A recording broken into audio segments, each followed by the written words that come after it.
एक यूनिवर्सिटी की स्टूडेंट मेरे पास काउंसलिंग के लिए आई। वो बहुत परेशान थी क्योंकि 10 डेज रह चुके थे उसके स्कॉलरशिप के टेस्ट के लिए और ऑलरेडी 2 डेज जो थे उसके वेस्ट हो चुके थे। अब उसका प्रॉब्लम ये था कि उसे कॉन्सेंट्रेट नहीं हो पा रहा था। अब जिस तरह सबके साथ ये मसला होता है कि जब वो स्टूडेंट लाइफ में होते हैं तो उनसे किसी न किसी जगह पे कंसंट्रेशन की प्रॉब्लम आती है।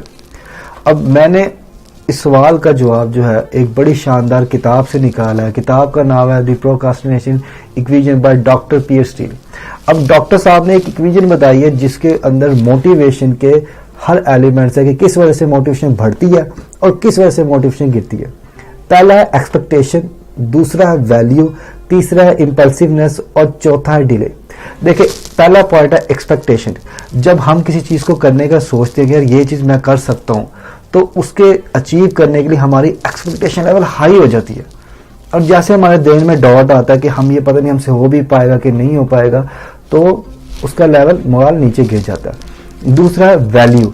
अगर हम किसी चीज को जितनी ज्यादा वैल्यू देंगे उतनी उस चीज के लिए हम लोग मोटिवेट रहते हैं। अगर किसी जगह पे हमारे अगर फर्ज करें एक ऑप्शन है कि या हमने टेस्ट प्रिपेयर करना है या हमने क्रिकेट करना है, तो अब हम देखें हमारे लिए क्रिकेट ज्यादा जरूरी है कि हमारे लिए टेस्ट ज्यादा जरूरी है, फिर उस लिहाज से हम लोग मोटिवेट होंगे। तीसरा इंपल्सिवनेस। इंपल्सिवनेस से मुराद है कि आप कितनी जल्दी किसी चीज से रिएक्ट होते हो। ठीक है जी। अब फॉर एग्जांपल देखिएगा कि अगर आप देखें, अगर आप पढ़ने बैठे हैं और मोबाइल के अंदर नोटिफिकेशन आई है तो क्या होगा ये कि अगर आप इंस्टेंट ग्रेटिफिकेशन लेना चाहते हैं तो आप सब कुछ छोड़ के अपने मोबाइल पे देखना शुरू कर देंगे। ठीक है। लेकिन अगर आप लेट ग्रेटिफिकेशन लेना चाहते, अपने काम पे डीप वर्क करना चाहते और स्ट्रांगली तौर पे अपने काम को फुली मोटिवेट तौर पे करना चाहते, तो आप उस स्टिमुलेट से रिएक्ट नहीं होंगे। ठीक है जी। अगला पॉइंट है डिले। देखिए, काम में जितनी ज्यादा ताखीर करते जाते मोटिवेशन लेवल कम होती जाती है।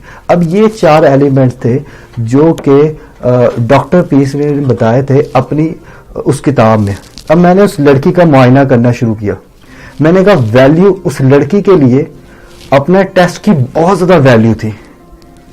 अगर इंपल्सिवनेस की बात करें तो उसने तो सारी की सारी नोटिफिकेशन हर आना जाना भी छोड़ दिया था अपने उस टेस्ट के लिए। और डिले की बात करें तो वो आगे लेट थी। फिर प्रॉब्लम कहां पे आ रही थी? प्रॉब्लम आ रही थी एक्सपेक्टेशन पे। जी हाँ, एक्सपेक्टेशन पे, क्योंकि उसने ये चीज एक्सपेक्ट की थी कि वो 10 दिनों में 10 चैप्टर खत्म करेगी, लेकिन हुआ ये कि 2 दिन वेस्ट हो गए।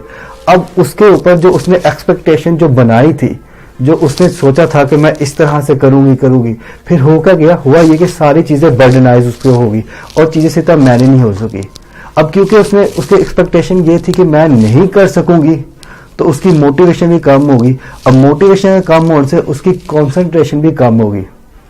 अब मैंने उसे जो इसका सोल्यूशन दिया वो ये दिया कि वो फोकस करे टाइम पे, ना के टास्क पे।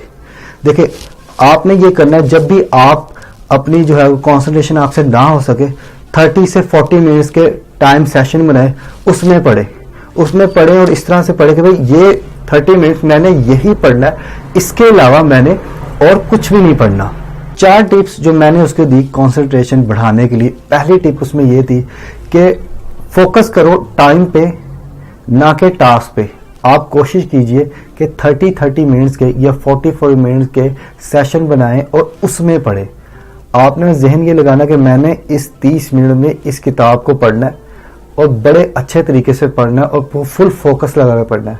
चाहे काम खत्म हो, अगला काम खत्म हो ना हो, मैंने इस 30 मिनट में फुल फोकस लगा के पढ़ना है। पहली टेक्निक ये मैंने बताई। दूसरी टेक्निक मैंने उसे बताई कि जब भी पढ़ो, ठीक है, जगह तब्दील कर करके पढ़ो। ठीक है, क्योंकि कंसंट्रेशन जो होती है वो आपकी इस तरह भी बन जाती है, क्योंकि कभी कभार एक जगह पे हमारा माइंड जो होता है वो स्टैगनेंट हो जाता है और हमसे कॉन्सेंट्रेट होकर नहीं पढ़ा जाता। तो बेहतरीन काम ये है कि जगह तब्दील करके पढ़ी जाए। नेक्स्ट जो मैंने उसे बताया वो ये बताया कि जब भी पढ़ने बैठो सिर्फ एक ही किताब आपके पास होनी चाहिए। कुछ लोगों को आदत होती है कि बहुत सी किताबें लेके अपने इर्द गिर्द बैठ जाते हैं। उससे क्या होता है, लगता है अच्छा ये भी पढ़ना है, अच्छा भी तो ये भी पढ़ना है, अच्छा भी तो ये भी पढ़ना है। इस चीज से बचने के एक ही किताब रखे, उसी को पढ़े। ठीक है, और कोशिश करें कि थोड़ा सा बीच में गैप लें। अगर नींद पूरी हो सकती नींद पूरी कर ले, बीच में थोड़े थोड़े देर की कुछ खा सकते हैं, कुछ खा ले, थोड़ा बहुत रिलैक्स करके पड़े। लास्ट पॉइंट है, आपने लंबी लंबी सांसें लेनी है, क्योंकि जब लंबी सांस लेते हो ऑक्सीजन आपके अंदर जाती है और वो आपको फ्रेश करती है और आपका स्ट्रेस लेवल को दूर करती है, जिससे आप मोर कॉन्सेंट्रेट होके पढ़ पाते हो। और एक बोनस टिप, ठीक है, कॉन्सेंट्रेशन बढ़ाने के लिए, सुबह उठते साथ जो सब्जेक्ट आप पढ़ते हो वो सब्जेक्ट आपको देर पर याद होता है, और सुबह का 1 घंटा जो स्टार्टिंग का होता है उसमें पढ़ा गया हर काम आपको थ्रू आउट डे में याद रहता है। तो जो काम आपने पढ़ना है उसे कोशिश करें इंपॉर्टेंट कामों को सुबह के पहले हिस्से में पढ़े।